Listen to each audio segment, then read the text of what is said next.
Hello everyone, welcome to my YouTube channel English with प्रीति।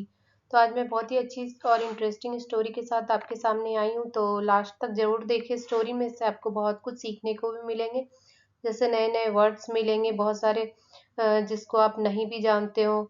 और बहुत ऐसे भी वर्ड्स आएंगे जिसको मैंने अंडरलाइन किया है, उससे भी ध्यान दीजिए।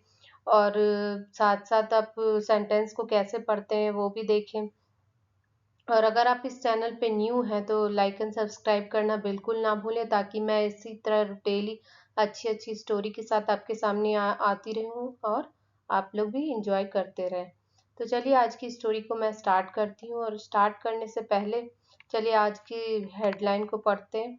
द आउल एंड द स्वान, मतलब उल्लू और हंस। It is a known fact that owl is a night bird and swan is a day bird. तो हम लोग को पता है कि जो उल्लू रहते हैं वो रात के है पंछी, और जो स्वान है वो दिन के पंछी हैं। An owl nested in a tree near the pond. तो एक आउल, एक जो उल्लू रहता है, वो कहाँ पे है ना, सो अपना घोंसला बना के रखता है तालाब के पास। where a swan lived, जहाँ पे एक हंस रहता था। both at dawn and dusk, मतलब दिन और रात दोनों। they both used to share their friendship, सुबह और शाम दोनों समय वे दोनों अपनी दोस्ती को का साझा करते थे। as summer started, गर्मियाँ शुरू होती है। the tree on which the owl had nested withered its leaves. यहाँ withered का मतलब होता है मुरझा जाना। तो जहाँ पे उल्लू रहता है वहाँ का जो पत्ता रहता है पेड़ का, वो मुरझा जाता है। The owl was forced to leave the tree to find another nest. तो अब उल्लू को दूसरा घोंसला खोजने के लिए पेड़ छोड़ना पड़ा। द आउल इनवाइटेड द स्वान, तो जो उल्लू रहता है वो किसे इनवाइट करता है, किसे आमंत्रित करता है? स्वान को।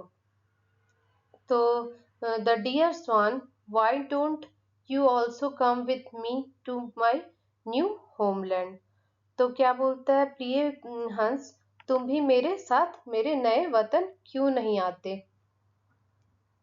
होमलैंड मतलब वतन, मातृभूमि, जो भी कह सकते हैं। We both can live there happily as we are today, जैसे कि अभी हम लोग रह रहे हैं वैसे हम लोग रहेंगे, रह सकते हैं। द स्वान रिप्लाइड, ऐसा स्वान ने कहा। Sorry my friends, I can't leave this pond. तो क्या बोलता है स्वान की, मैं यहाँ से नहीं जा सकता, माफ करो मेरे दोस्त, मैं इस तालाब को छोड़कर नहीं जा सकता। There is still plenty of water, अभी भी बहुत पानी है। Soon there will be rain, जल्द ही बारिश होगी। You can always return here, तुम कभी भी यहाँ वापस आ सकते हो। The owl waved good bye, तो उल्लू ने अलविदा कहा और and left to his new homeland, और वो अपने नए वतन की ओर चला गया। चलिए आगे देखते हैं। The swan could not stay without seeing his friend for long. अब क्या होता है कि जो हंस है अपने दोस्त को देखे बिना ज्यादा देर तक नहीं रह सकता था। So he decided to have a visit to the new living place of the owl. इसलिए उसने उल्लू के नए रहने के स्थान पर जाने का फैसला किया। The owl was very pleased to see his friend, तो जो आउल रहता है, उल्लू रहता है, वो बहुत ज्यादा खुश हो जाता है देखकर अपने दोस्त को। यहाँ प्लीज्ड का मतलब होता है खुश होना। Stay for a couple of days with me my friend, requested the owl. तो उल्लू क्या बोलता है, अनुरोध करता है अपने दोस्त से कि कुछ दिन मेरे साथ रहो मेरे दोस्त। द स्वान टू एग्रीड, और जो स्वान रहता है हंस, वो भी सहमत हो जाता है। इन द मीन टाइम, इसी बीच, hunter had come to the forest in search of some bird to hunt. तो इसी बीच क्या होता है, एक शिकारी किसी पंछी की तलाश में जंगल में आया था। He was happy to see the swan, और वह हंस को देखकर खुश हो जाता है। अननोइंग ऑफ द डेंजर, वह इस खतरे से अनजान, the swan was swimming heartedly, मतलब उस खतरे से अनजान हंस जो रहता है वो दिल खोलकर तैर रहा था। However, the owl could barely purely see the hunter taking aim, और हालांकि उल्लू ने शिकारी को निशाना साधते हुए धुंधला देखा।